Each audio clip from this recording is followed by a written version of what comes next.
Assalamualaikum warahmatullahi wabarakatuh. Perkenalkan, kami dari kelompok 10 dengan anggota kelompok yang pertama saya sendiri Berina Olfatila dan yang kedua Yosua Rivaldi. Di sini kami akan membahas tentang hasil diskusi kelompok dengan judul Peluang dan Tantangan Kurikulum 13 dan Kurikulum Merdeka. Yang pertama saya akan membahas mengenai KPK. Apa itu KPK? Kurikulum berbasis kompetensi merupakan perangkat rencana dan pengaturan tentang kompetensi dan hasil belajar yang harus dicapai oleh siswa, penilaian, kegiatan belajar mengajar, dan pemberdayaan sumber daya pendidikan. KPK lebih ditekankan pada kemampuan atau kompetensi yang harus dimiliki oleh setiap siswa setelah mereka melakukan proses pembelajaran tertentu. Kurikulum berbasis kompetensi memiliki 4 komponen. 1. Kurikulum dan hasil belajar KHP. KHP memuat perencanaan pengembangan kompetensi siswa yang perlu dicapai secara keseluruhan, yaitu sejak TK sampai dengan kelas 12. Dan ini merupakan rangkaian kompetensi siswa untuk maju secara bertahap seiring dengan perkembangan dan kematangan psikologisnya. 2. Penilaian berbasis kelas PBK. PBK memuat prinsip, sasaran, dan pelaksanaan penilaian berkelanjutan yang lebih akurat dan konsisten sebagai akuntabilitas publik melalui identifikasi kompetensi atau hasil belajar yang telah dicapai, pernyataan standar yang harus dicapai, peta kemajuan belajar siswa, dan pelaporan. 3. Kegiatan belajar mengajar KBM memuat gagasan-gagasan pokok pembelajaran untuk mencapai kompetensi yang ditetapkan. Komponen ini menyebutkan bahwa belajar merupakan kegiatan aktif siswa dalam membangun makna dan pemahaman. 4. Pengembangan kurikulum berbasis sekolah (PKBS). PKBS memuat berbagai pola pemberdayaan tenaga kependidikan dan sumber daya lain untuk meningkatkan mutu hasil belajar yang dilengkapi dengan gagasan pembentukan jaringan kurikulum, pengembangan perangkat kurikulum, pembinaan profesional tenaga kependidikan, dan pengembangan sistem informasi kurikulum. Selanjutnya KTSP. KTSP, kurikulum tingkat satuan pendidikan dalam Mazmur Muflis, adalah kurikulum operasional yang disusun oleh dan dilaksanakan oleh masing-masing satuan pendidikan. Kurikulum tingkat satuan pendidikan KTSP merupakan penyempurnaan dari kurikulum 2004 KPK adalah kurikulum operasional yang disusun dan dilaksanakan oleh masing-masing satuan pendidikan atau sekolah. Kurikulum tingkat satuan pendidikan KTSP memiliki 4 komponen, yaitu tujuan pendidikan tingkat satuan pendidikan, struktur dan muatan KTSP, kalender pendidikan dan silabus, dan RPP rencana pelaksanaan pengajaran. Kurikulum tingkat satuan pendidikan menekankan pada kemampuan yang harus dimiliki oleh lulusan suatu jenjang pendidikan. Kemampuan yang harus dicapai dinyatakan dengan standar kompetensi, yaitu kemampuan minimal yang harus dicapai lulusan. Kurikulum 13 menurut Mulyasa, kurikulum 2013 yang berbasis karakter dan kompetensi lahir sebagai jawaban terhadap berbagai kritikan terhadap kurikulum tingkat satuan pendidikan KTSP 2006, serta sesuai dengan perkembangan kebutuhan dan dunia kerja, mengacu pada penjelasan UU Nomor 20 Tahun 2003 tentang Sistem Pendidikan Nasional. Selain itu, kurikulum 2013 menekankan pada pendidikan berbasis karakter. Dengan demikian, melalui kurikulum 2013 yang berfokus pada pembentukan kompetensi dan karakter peserta didik, diharapkan akan memberi peluang dalam menghasilkan insan Indonesia yang produktif, inovatif, afektif, melalui penguatan sikap afektif, keterampilan psikomotorik, dan pengetahuan kognitif yang terintegrasi. Inovasi kurikulum 2013. Kurikulum 2013 memiliki beberapa keunggulan, diantaranya yang pertama, kurikulum 2013 menggunakan pendekatan yang bersifat alamiah atau konseptual karena berangkat, berfokus, dan bermuara pada hakikat peserta didik untuk mengembangkan berbagai kompetisi sesuai dengan potensinya masing-masing. Itu yang kedua, kurikulum 2013 yang berbasis karakter dan kompetensi boleh menjadi mendasari kemampuan-kemampuan lain. Itu yang ketiga, ada bidang-bidang studi atau mata pelajaran tertentu yang dalam pengembangannya lebih tepat menggunakan pendekatan kompetensi terutama berkaitan dengan keterampilan. Penerapan kurikulum 2013 juga dilakukan penambahan beban jam belajar pada semua jenjang pendidikan.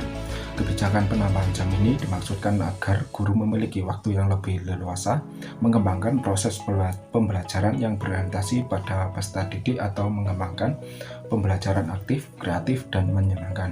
Adapun kompetisi inti merupakan kompetisi operasionalisasi standar kompetisi lulusan dalam bentuk kualitas yang harus dimiliki oleh peserta didik yang telah menyelesaikan pendidikan pada satuan pendidikan tertentu, yang menggambarkan kompetisi utama yang dikelompokkan pada dalam aspek sikap, keterampilan, pengetahuan yang harus dipelajari peserta didik untuk di suatu jenjang sekolah, kelas, dan mata pelajaran. Adapun silabus dan rencana pembelajaran. Silabus sudah disiapkan oleh pemerintah sehingga guru tinggal mengembangkan rencana pembelajaran. Di samping silabus, pemerintah juga sudah menyiapkan buku panduan untuk guru dan peserta didik. Dengan demikian, guru tidak perlu lagi mengembangkan perencanaan tertulis.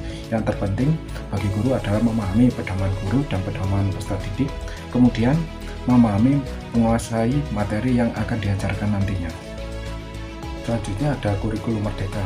Untuk kurikulum merdeka ini dari teori merdeka belajar dibubarkan oleh Karl Franz Roger dalam buku yang berjudul Freedom to Learn, yang pertama kali dikenalkan pada tahun 1969. Teori merdeka belajar ini bermula dari teori humanisme yang meyakini bahwa proses belajar itu terpusat pada inisiatif siswa untuk belajar, yang kemudian dikenal istilah Student Learning Center. Di Society 5.0 ini memiliki tujuan untuk membantu masyarakat mewujudkan harapan mereka untuk dapat menikmati kehidupan secara utuh. Untuk dari penjelasan yang di atas, pengertian kurikulum merdeka adalah kurikulum yang bertujuan untuk mengasah minat dan bakat anak sejak dini dengan berfokus pada materi esensial, pengembangan karakter, dan kompetensi peserta didik. Untuk kurikulum merdeka ini sudah diuji coba di 2.500 sekolah penggerak. Tidak hanya di sekolah penggerak, kurikulum ini diluncurkan di sekolah lainnya.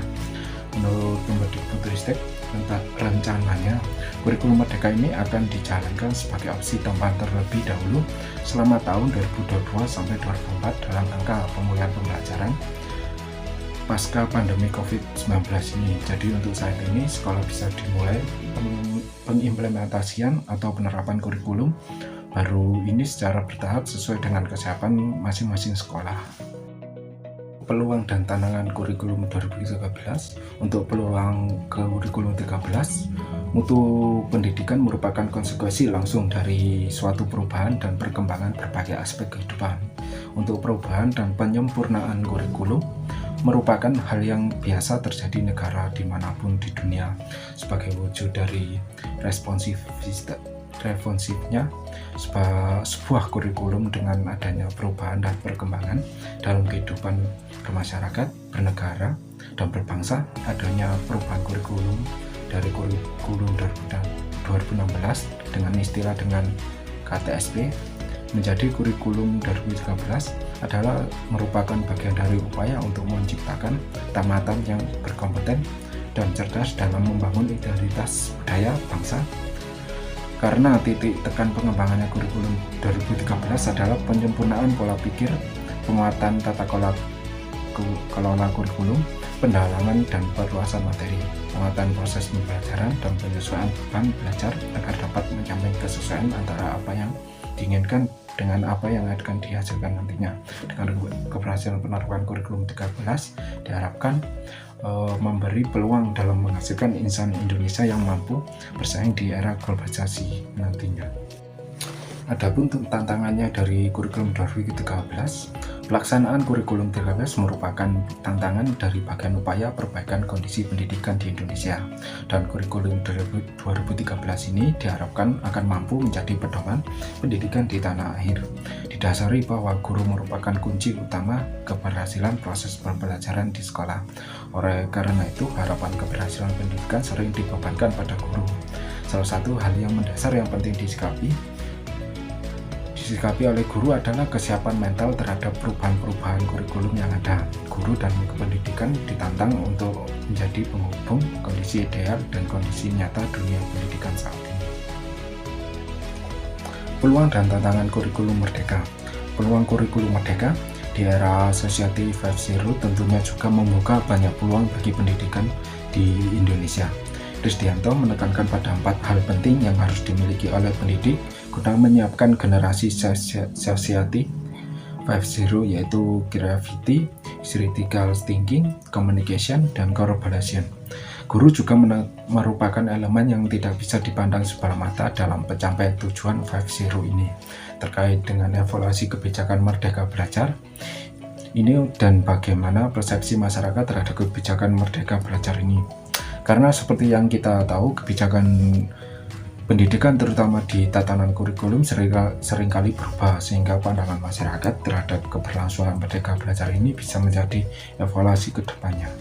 Adapun tantangan kurikulum merdeka, hakikatnya dari konsep Society 5.0 ini dan bagaimana seharusnya konsep ini bisa diterapkan di negara kesatuan Republik Indonesia yang secara kondisi geografisnya berbeda jauh dengan negara Jepang sebagai pencetusnya utama konsep ini, bahwa Indonesia merupakan negara kepulauan dan akses kepulauan penjuru pelosok negeri menjadi tantangan yang luar biasa bagi percepatan penerapan kebijakan Merdeka Belajar ini. Dalam merespon era Society 5.0 ini, kendala yang utama dihadapkan bagi penerapan Merdeka Belajar di Indonesia ini, terutama di daerah tersolir, terluar, dan terpinggir, pada khususnya pada jenjang perguruan tinggi yang mencetak lulusan yang inovatif dan produktif.